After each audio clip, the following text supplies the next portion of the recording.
YouTube. It's Arwen of Tarot by Arwen. Seek joy, y'all. Today I'm going to talk to you about a magazine, Witches and Pagans. This is their issue number 30. It's the Magical Home. If you buy it on the stand, it's like $6.95 US. I recommend subscribing to it. You get it. You don't have to worry about finding it in a store. And it's better for the publisher in the long run. And the publisher is a wonderful, the editor-in-chief, it's BBI Media. You can find them at witchesandpagans.com. I blog over there, so you'll see me there. And Anne Newkirk Niven is the editor-in-chief.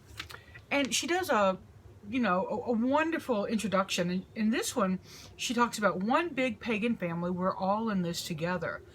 And she has 3 significant points, one of which I really like. I'm not going to read you all of them because I want you to get the magazine and discover them. The second one is we believe that this world is spiritually significant.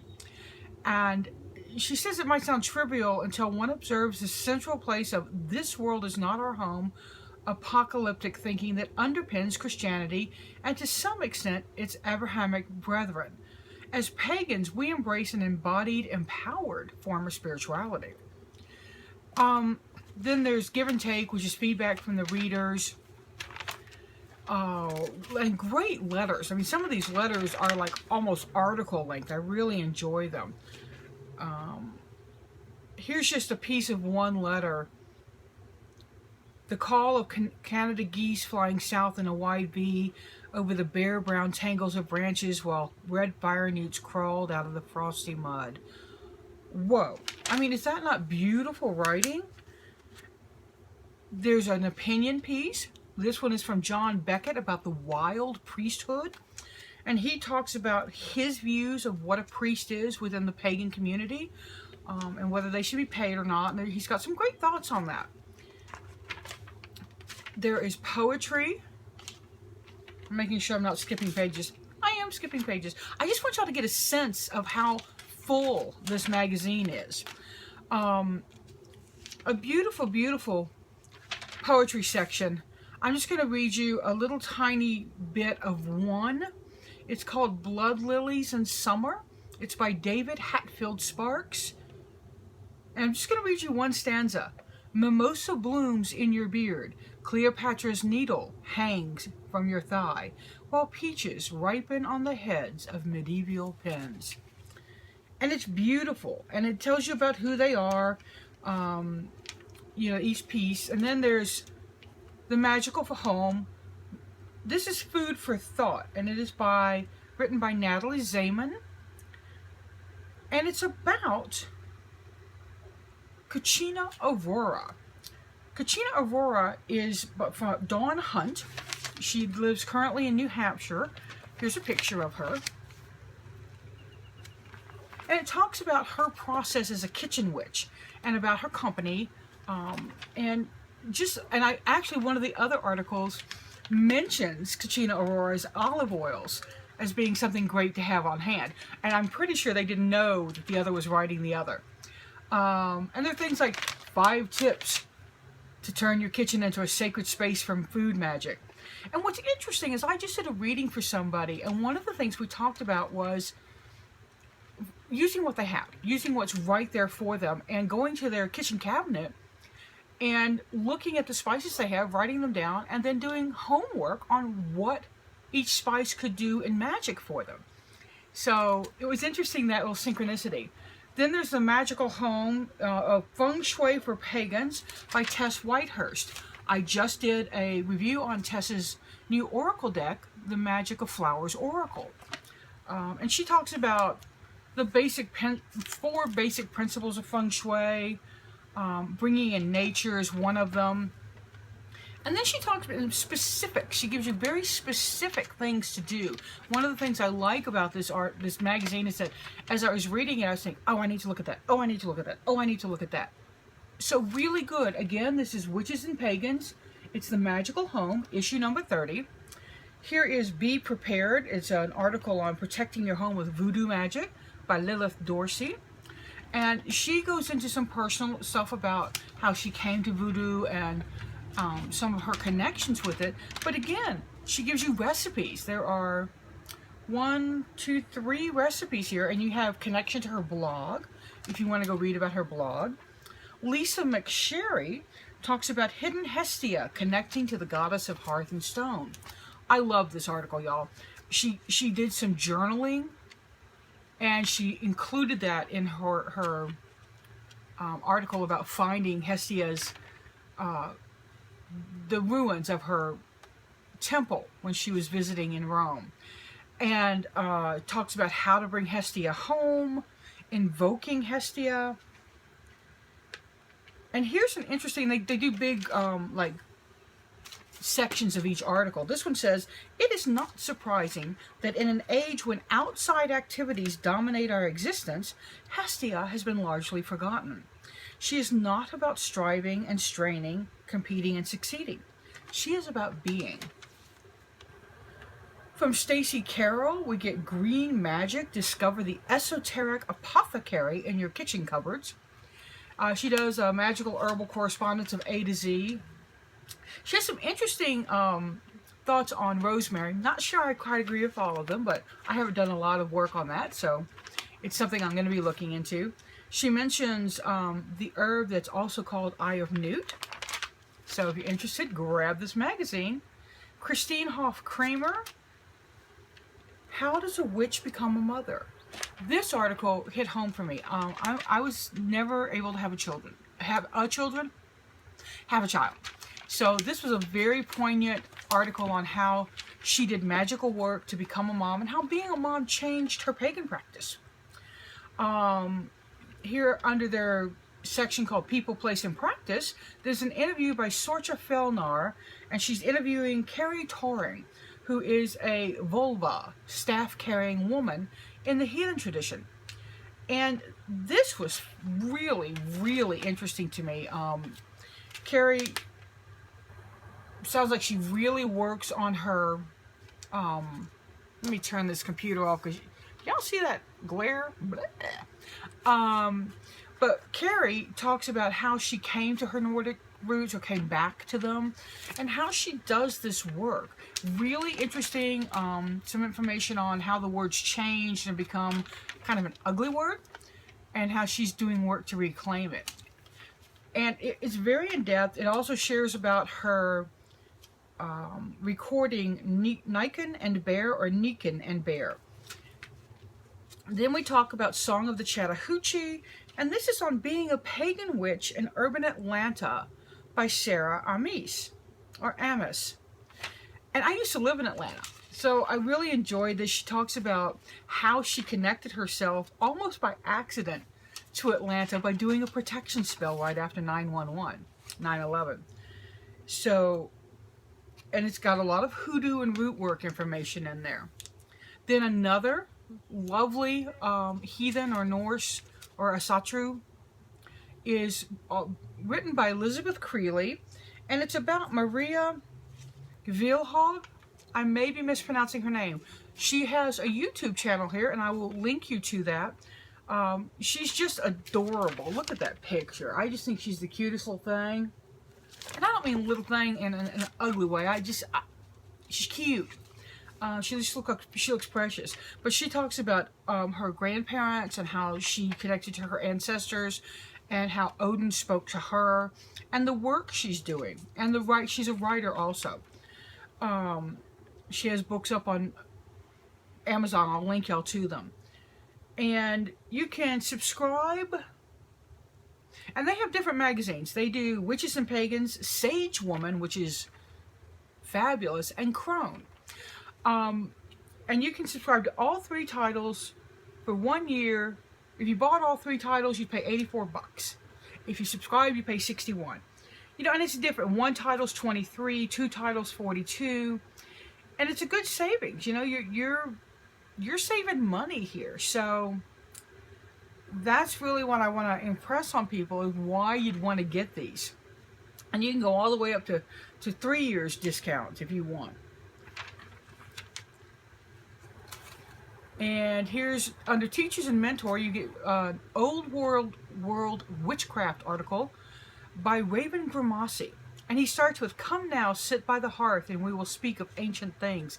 And it's an article on fire and how hearth work is something that we may want to get back to. So another teacher and mentor is by Archer. And this starts with stones, the bones of Mother Earth, or fallen pieces of the firmament. And she talks about sacred stones, what they are. She goes into gemstones also. And another teachers and mentors, Hecate Demeter's daughter. And she's called Looking for Trouble, is the, I think that's her corner or her column. Gosh, I couldn't think of the word. And she talks about Hestia, and she says Hestia is a goddess of revolution. And I'll let you read that article to figure out what she means. Then Deborah Blake, one of my favorite fiction authors right now. She's writing a series on Baba Yaga, and the third one isn't out yet till February. Boo! But I've read the first two and the short story. She's got another book coming out called Veiled Magic. And I just got her newsletter, one of her older books, Coven, Circle, and I can't think of it, but Llewellyn's reissuing it. And this, she talks about the hearth. The true heart of witchcraft lies at our homes and hearths. And she talks about spell work for your home and what to do for your home and who your magical family is. It's a really lovely article. Here's Jason Mankey. I actually think I may know Jason from way, way, way back in the day when I was at Michigan State University living in Lansing and doing talks and working with the Student Alliance at Michigan State University, their pagan group. I didn't like set it up or mentor it or anything. I just kind of hung out with them. And so I kind of think I might know this guy, so I'm going to write to him and go, "Were you there then?" But he talks about one of the wisest things he ever heard in his first witch's coven. And he goes into his tradition and his own exploration of his tradition. There's a operative druid, is the column by John Michael Greer. And he has a very interesting look at climate change and how pagans are responsible and need to work, and what the work is that we need to do. And I think it's very, very good. I really encourage you to read it.